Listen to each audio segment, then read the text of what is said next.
Assalamualaikum warahmatullahi wabarakatuh.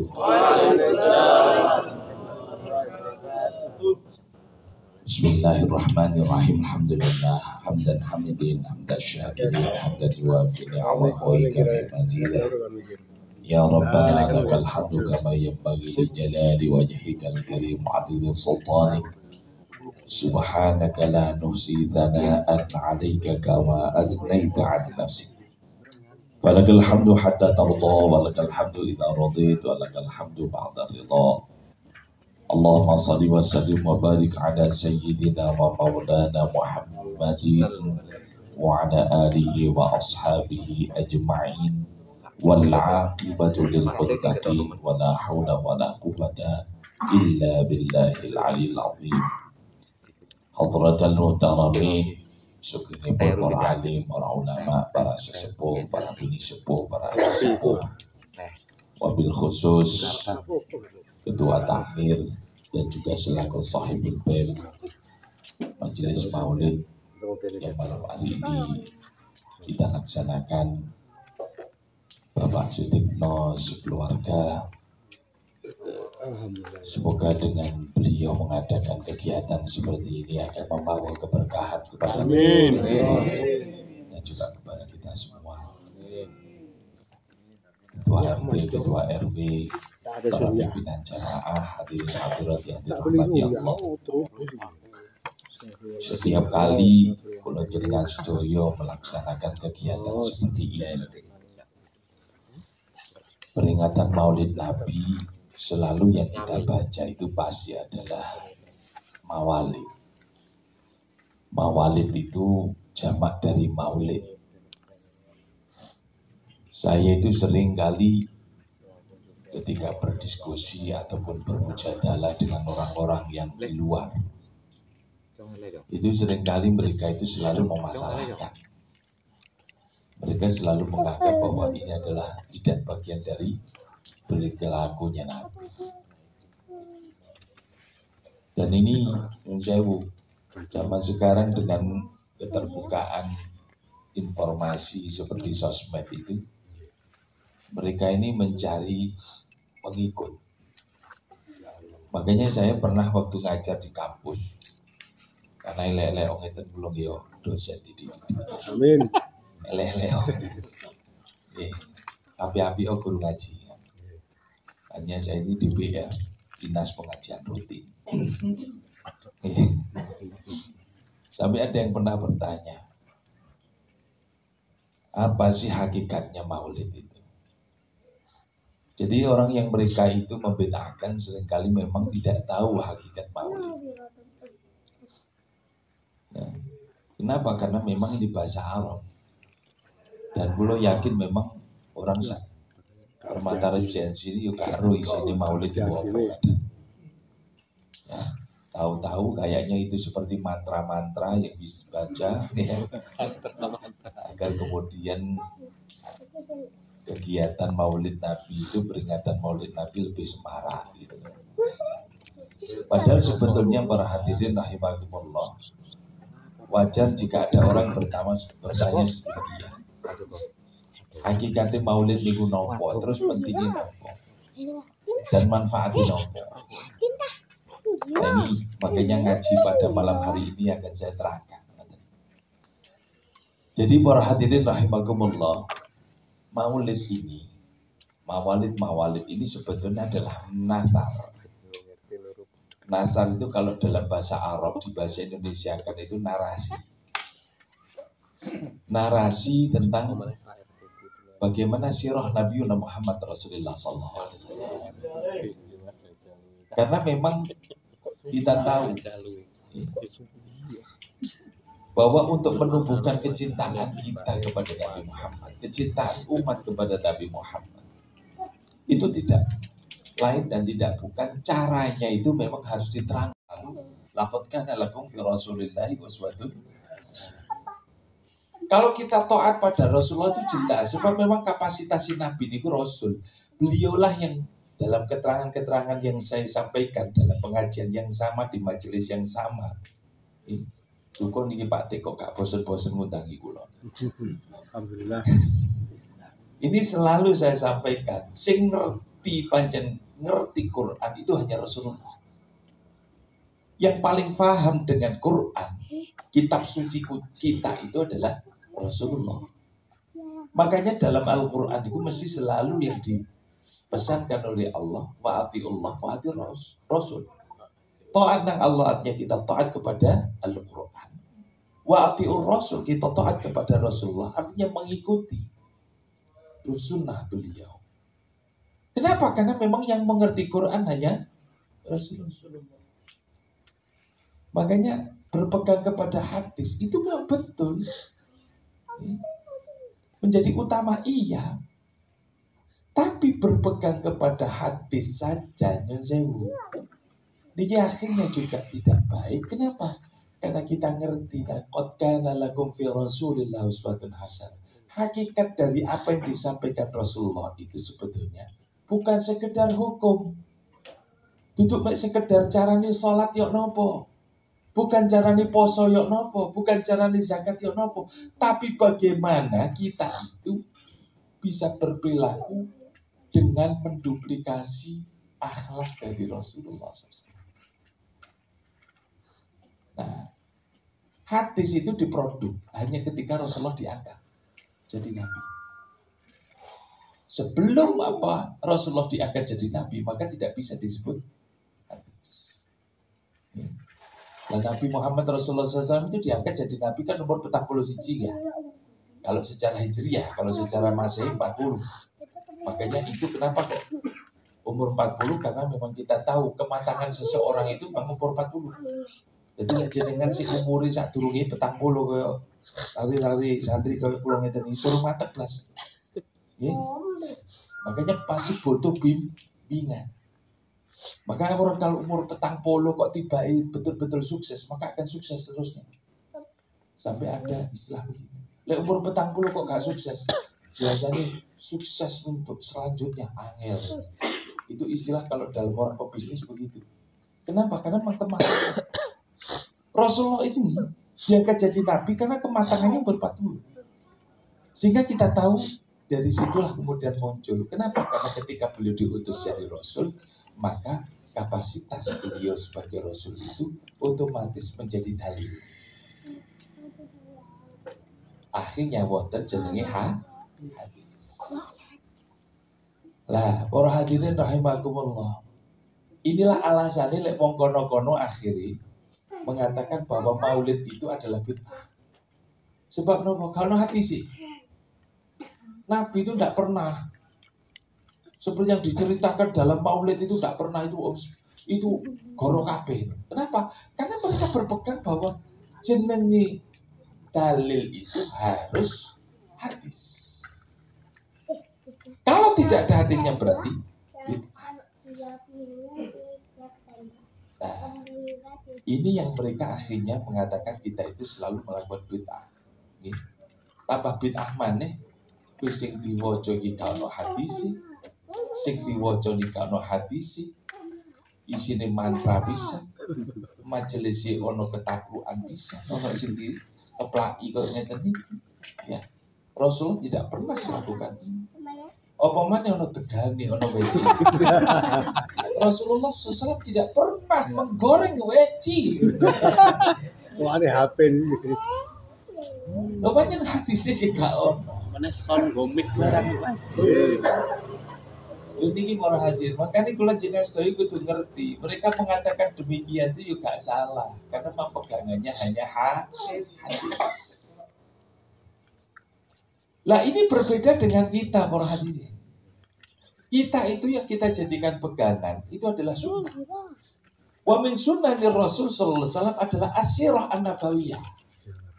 Kita itu berbeda. Kenapa? Karena kita itu ahlus sunnah itu artinya beda dengan hadis. Hadis, kalau hadis tadi sudah saya sampaikan, iku qaulan au fi'lan au takriran, apa yang diucapkan Rasul, apa yang dilakukan Rasul, apa yang beliau diam itu. Tapi yang diceritakan wa maktutun bil kutubil hadis, dan ini tertulis di dalam kitab-kitab hadis yang muktabar. Iku baru jenenge sunnah menurut mereka. Tapi kalau kita tidak, sunnah itu adalah segala apapun. Masadara anir Rasul sallallahu alaihi wasallam min siyarihi wa adatihi wa af'alihi wa aqwalihi udhifat ila Rasulillah sallallahu alaihi wasallam. Segala apapun yang diproduk oleh Rasulullah dari sirahnya, perjalanan hidupnya, yang ini merupakan bagian dari gambaran dari akhlak Rasulullah sallallahu alaihi wasallam. Segala apa yang diucapkan Rasulullah, segala apapun yang dilakukan Rasulullah, segala apapun yang dibiasakan oleh Rasulullah, meskipun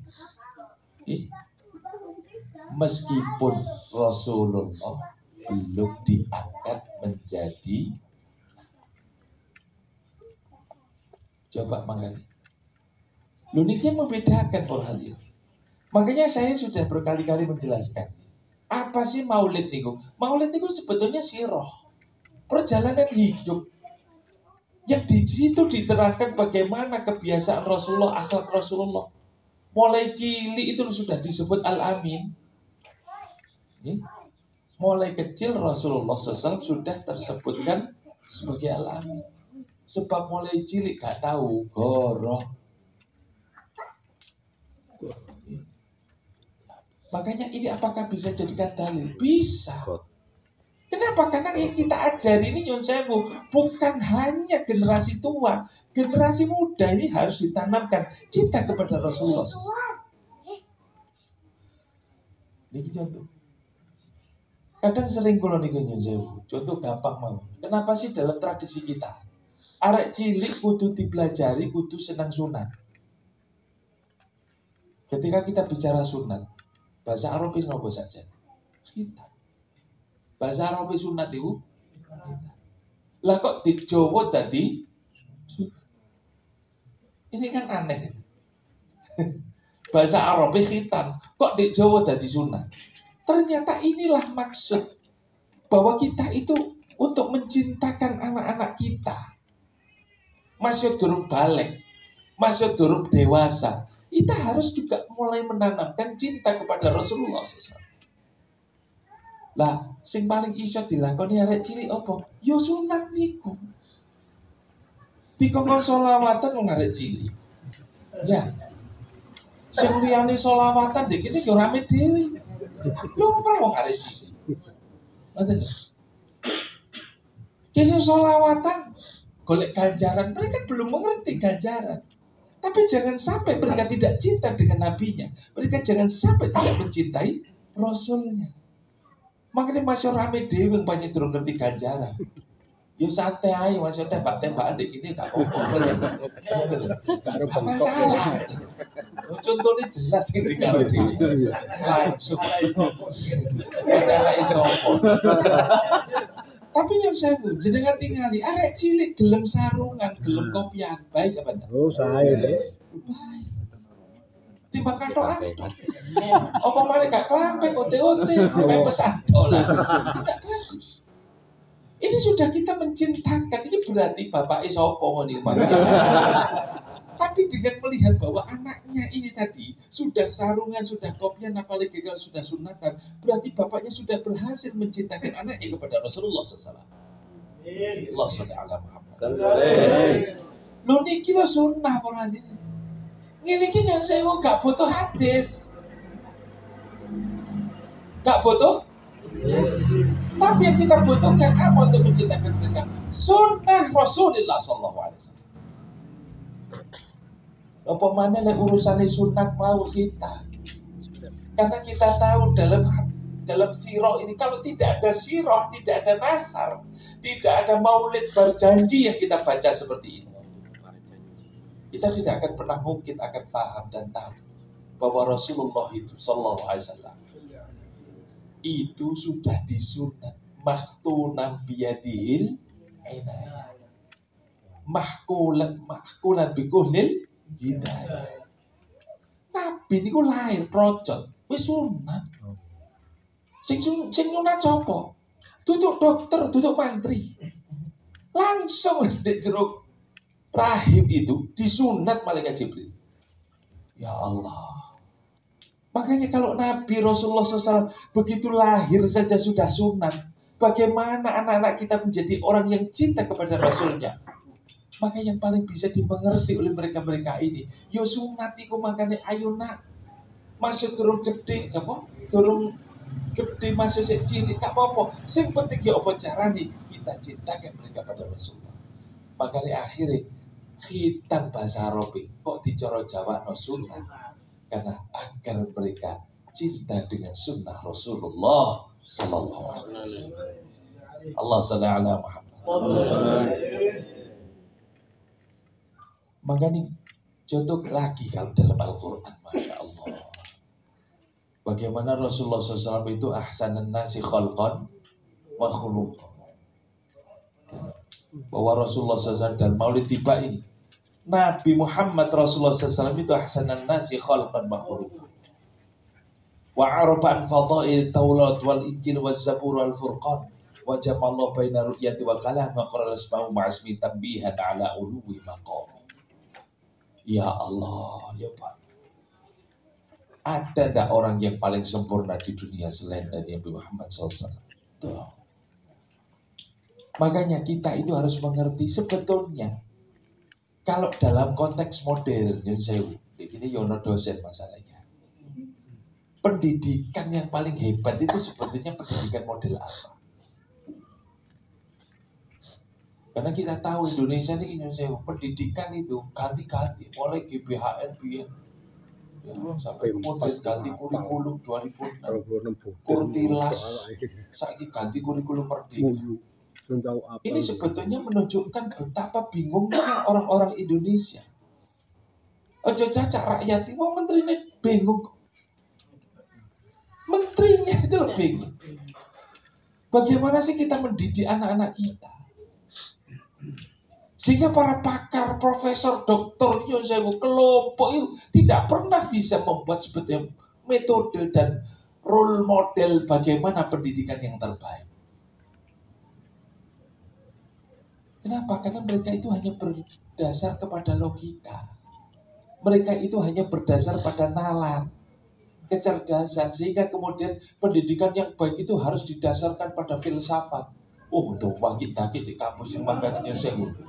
Pulau ini makannya sewu. Biar niku telung kampus saya itu ngajar di 3 kampus. Saya kira sak kampus dok, resign ya. Oh, geregeten. Kenapa? Karena sebetulnya pendidikan yang berbasis pada filsafat seperti yang dikembangkan oleh kampus-kampus itu tidak akan pernah bisa mendidik manusia yang seutuhnya.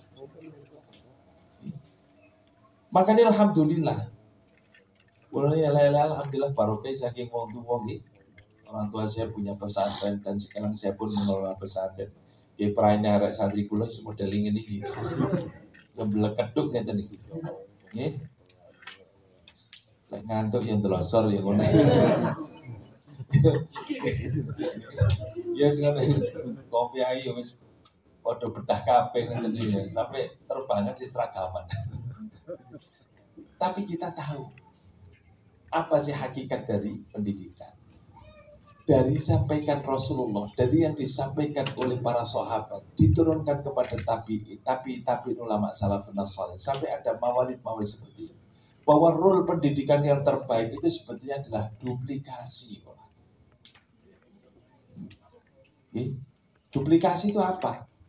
Contoh keteladan.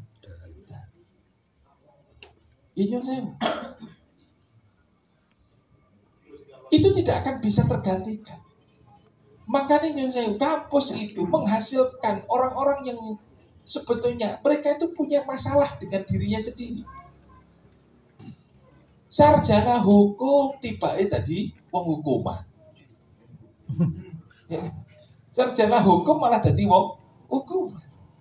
Sarjana pertanian tiba-tiba boleh begitu lulus malah dodol cilok. Sing sarjana ekonomi boleh dadi tani. Blesat kabeh. Yang saya mau niki. Iki kula mboten kritik sing sarjana nek ngene ya. Ya, saya itu wong insinyur ya tiba dadi pemborong.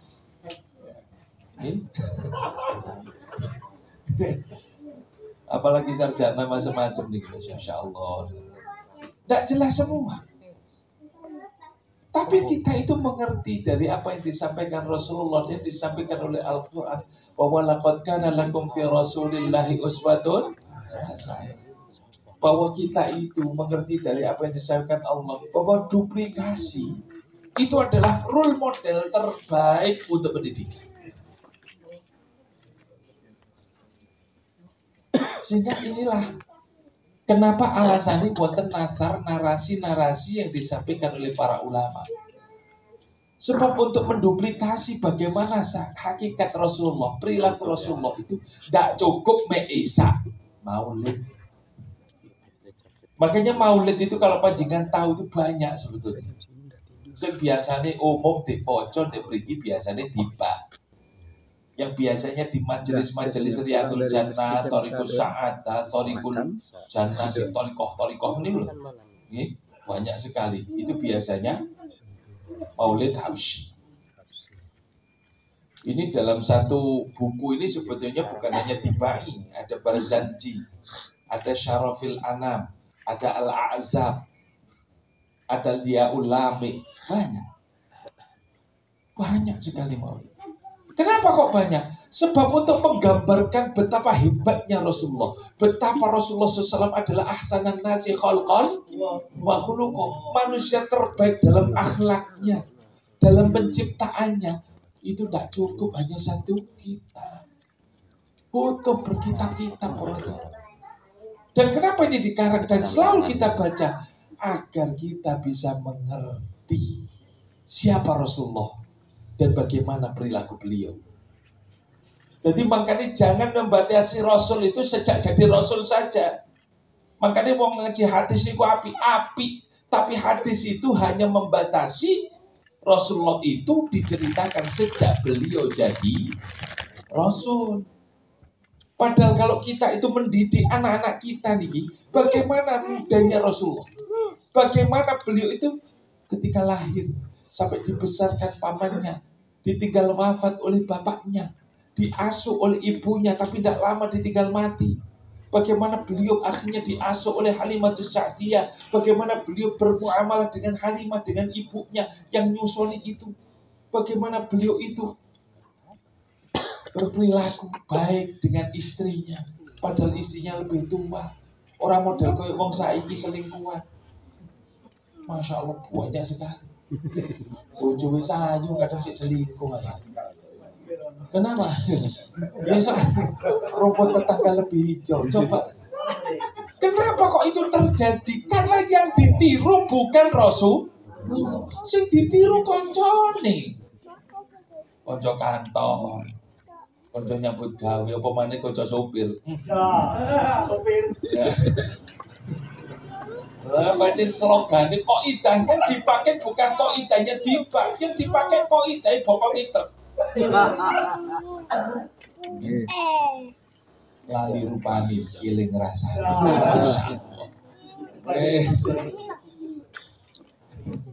Pulau dia budal ini ketemu truk pecel lele, pecinta cewek lemu-lemu. Ono pan. Ini budal ini ketemu. Ya Allah. Oh kok pecel lele tak cedek ya Allah. Pecinta cewek lemu-lemu. Nanti konconi model kayak gini tidak menduplikasi Rasulullah ini sewu rusak kabeh menungso iki berarti. Makanya inilah yang kemudian kenapa kita disebut ahlus sunnah niku ora hadirin, artinya yang kita jadikan pegangan itu adalah sunnah Rasulullah SAW. Hadis itu bagian dari sunnah. Bukan satu-satunya, kan mereka beda. Dan mereka itu mengeneralisir hadis adalah sunnah, sunnah adalah hadis. Sehingga ketika kemudian tidak ada hadisnya, dia bukan sunnah, berarti beda. Kalau kita tidak. Hadis itu hanya terbatas ketika Rasulullah SAW diangkat jadi Nabi. Kenapa? Karena selama beliau itu belum diangkat jadi Nabi, maka tidak bisa jadi dalil. Nah terus buat apa kita itu akhirnya tahu Rasulullah sejak kecil sudah disebut sebagai Al-Amin, wis jujur, beliau bisa kemudian dipercaya oleh banyak orang, Beliau berbuat baik dengan siapapun. Sejak beliau umur 25 menikah dengan Khadijah yang lebih tua 15 tahun. Bagaimana beliau itu Masya Allah begitu hebatnya menjadi seorang suami yang mengagungkan monogami. Tapi sing digawe alasan gawe dalil karo wong saiki kan itu. Apa? Tapi dalil bahwa Rasulullah ketika umur 40 tahun diangkat jadi nabi, beliau ditinggal Khadijah, akhirnya berpoligami. Iku sing digawe. Sing sadurunge umur 40 gak digawe. Lha niki lak nyun sewu. Niki lak ngakalan aja. Dijoko penake tok. Akhirnya maru akhirnya rabi marune. Ono hadis Allah astagfirullah. Ya, Rasulullah bermonogami bojone mek siji iku ono hadise. Sampai akhirnya kita tahu kadang wong-wong ngono iku makane sampai kayak pelatihan sukses berpoligami. Masya Allah. Niki efek orang anti maulid. Efek orang anti. Sebab saya diwaca hadis cok kagel waca ngene iki. Dianggap iki berkah. Maka para hadirin rahimakumullah kembali lagi ini kemudian kita sebut sebagai sunnah. Bahkan kalau kita ceritakan mahia sunnah, apa sih sunnah? Musik dowo. Maka contoh mudah bagaimana kita itu akan dilakukan. Nabi Muhammad Rasulullah SAW. Niku sudah sejak kecil itu sesuatu. Nabi itu tapi sambil duduk. Jangan dianggap sejak Nabi itu diutus jadi Nabi akhirnya loman, tidak. Makanya dari situlah kita akhirnya bisa mengerti dan duplikasi oleh ulama-ulama di Jawa. Makanya cara di loman yuk nopo, Masya Allah. Nabi ini boleh nopo keluar ini, gak enak. Makanya sampai diceritakan bagaimana tidak enak Rasulullah SAW ketika melihat kondisi umatnya, ketika melihat kondisi kaumnya, ketika itu banyak kelaparan. Sampai ketika kemudian beliau itu memberikan makan, ya Allah, menghabiskan hartanya Khadijah itu keimanganmu.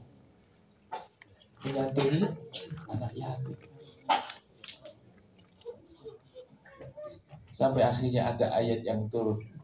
Laqad ja'akum rasulun min anfusikum azizun 'alaihi ma 'anittum harisun 'alaikum bil mu'minina raufur rahim. Itu gambaran Gusti Allah betapa bangganya Allah kepada Rasulullah SAW. Nabi niku harisun 'alaikum bil mu'minina. Nabi niku gak tegoan bro hadirin. Gak tegoan, delok ono wong keluwen Masya Allah. Gak tego. Delok ono arek terbangan, gak ono ngombene ngono. Gak tego.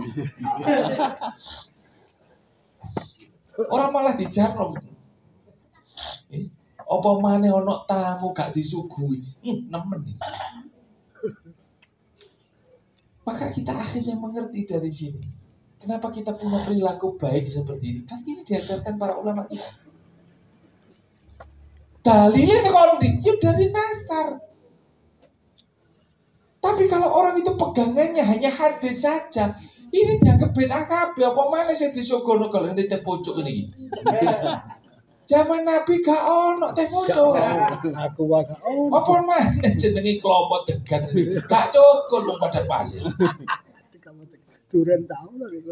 Iya, apa mana duren? Cerita duren tadi. Ya Allah. Kelompok gak ono duren mana ya? Biasanya ada kan. Enggak nunggu sih. Astagfirullahaladzim. Makanya jangan kok kemudian kita itu akhirnya tekstual di dalam memahami itu semua. Rokok tak ono, duren tak ono. Ono terus. Makanya hal yang sepele kalau kemudian saya berikan contoh berkali-kali, contoh gampang mawonnya. Terbangan ya, kalau tadi, kalau hati sih. Lu pancen gak ono. Kalau kita berpegang hanya kepada hadis. Hadis itu penting dipelajari. Karena itu adalah nisfus sunnah. Separuh dari sunnah itu adalah hadis. tapi tidak selalu sunnah itu termaktub di dalam. Kenapa? Karena keseluruhan hakikat dari Rasulullah SAW itu adalah akhlak. Dan itulah yang kemudian dijadikan pegangan oleh Allah kepada kita, selalu dimukhatabkan. Ayo ikuti sunnah Rasulullah, uswah Rasulullah. Kenapa? Karena Rasulullah adalah ahsanan nasi khalqan wa khuluqan. Makanya semoga dengan yang disampaikan ini gak usah kakek. Yang penting tamangan. Kenapa? Karena hakikat maulid ini sebetulnya adalah untuk meneladani Rasulullah. Makanya dalam hadis Rasulullah SAW sampai mengatakan, Ayul Islami afdal. Ya Rasul, sebetulnya Islam itu kalau banyak sekali syu'bahnya, banyak sekali perilaku kita sebagai orang mukmin, sebagai orang muslim. Ayul Islam afdal. Islam yang terbaik itu bagaimana ya Rasul? Apa jawab Rasulullah SAW? Antuk min billah wa tut'imut ta'am. Lekon iman nang Allah, dan setelah itu kamu suka memberikan makan kepada orang. Bahasa Imam Jawa jenenge selamatan. Makanya sebab malam ini Pak selamatan mengundang kita adalah untuk makan-makan. Monggo cekak bengi-bengi mangan. Agar beliau segera diterima amal ibadahnya dan niatnya untuk mengundang kita pada malam hari ini. Makanya monggo ndang dimareni ndang mangan bareng-bareng. Semoga dengan yang disampaikan kita betul-betul bisa menjadi bagian dari ahli sunnah wal jamaah. Pegang ahli sunnah wal jamaah ini hatta al-maut. Kenapa? Jaminan wong ahli sunnah wal jamaah itu insyaallah gampang jadi husnul khotimah. Kenapa begitu? Sebab ahli sunnah itu adalah orang yang pecinta perilaku baik yang diajarkan Rasulullah.